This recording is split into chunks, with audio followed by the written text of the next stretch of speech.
Yet again, just when we think the netbook wars are over, along comes another contender. Toshiba's NB100 is their first netbook, and considering Toshiba have such a laptop pedigree, plus they've had the advantage of seeing what their competitors have come up with in the last year and a half, I would have expected something that would make a bit more of a splash. Instead, we get something that's a bit pedestrian and a little bit small.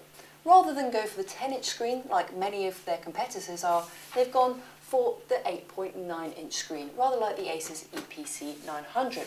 Plus they've gone for what I would consider the very basic netbook spec. You've got your Intel Atom processor, you've got 1 gig of RAM, you've got your 3 USB ports, you've got Ethernet and VGA around the back, 4-in-1 card reader, Wi-Fi and Bluetooth, but that's really it.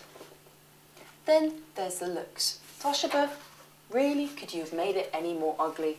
Using colours that were last fashionable in the 1970s, it feels plasticky, it feels a bit cheap, the trackpad is tiny, and don't get me started on the keyboard. It's incredibly difficult to type accurately without elevating your fingers in an unnaturally raised position. Plus the enter key is just far too small for my liking. Happily, these little stasis lights underneath the trackpad draw it back from the brink of being completely ugly. But maybe I'm being a little bit too lookist. The good thing about the NB100 is it's got a hard drive for up to 120 gig, amazing for such a small machine, so you won't be limited on media.